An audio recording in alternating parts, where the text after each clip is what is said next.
This is our 10th, I think, What's Up Doc.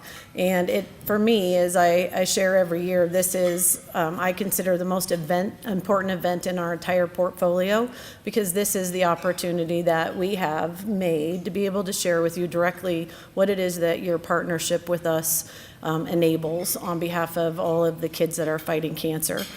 So this slide that I put up is, it was written by my daughter Morgan 20 years ago tomorrow, essentially. And it's about what she was doing 20 years ago today. On the 10th of April, she was getting the staples removed from her head after her third brain surgery. And I put it up here because it's an important part of the conversation about why we're here. Not just because of Morgan's story, but what has happened over the course of the last 20 years and what your involvement and your participation in this organization has enabled. So 20 years ago, when Morgan was diagnosed with a glioblastoma, she had about a 15% chance of survivorship.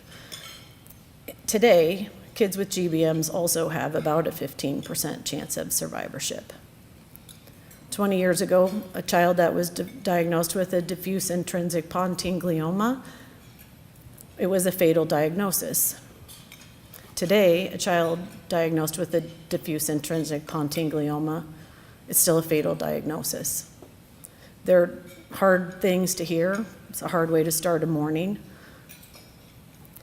But the difference is, 20 years ago, we met a little girl named Lindsay who was diagnosed with a medulloblastoma. She had about a 25% chance of beating her cancer, which she did. She went on to grow up. She has 3 children. She lives a beautiful life.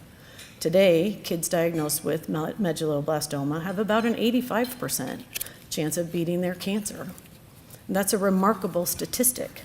And this group has been responsible for helping us make that progression happen.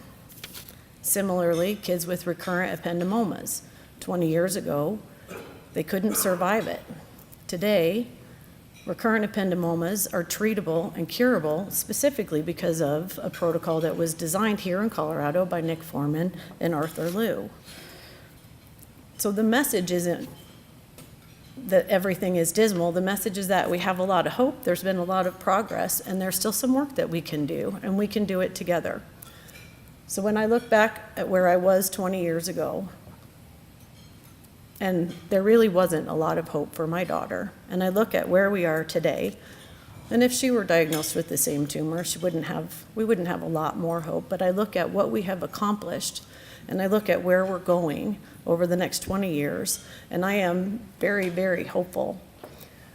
What we get to do for you today is introduce you to the researchers that we've been working with, and get to share with you the story of how technology and human ingenuity are converging at a pace that's so outstanding and so amazing to me. The things that they are capable of producing and the direction that they're going, that we can help them go, is going to make a significant difference in the next 20 years.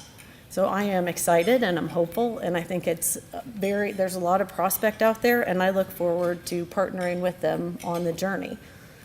So that's kind of my story. I have with us today, we have Rajiv Vibhakar, who's the program leader for the Department of Pediatric Neuro-Oncology at Children's Hospital.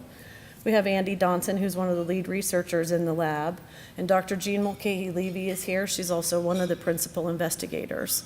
They are the reason that we're here. They are the hope that I believe very strongly in, and they're going to come up and share with you a little bit about what it is that they've got coming down the pipe and where we're going to go over the next 20 years.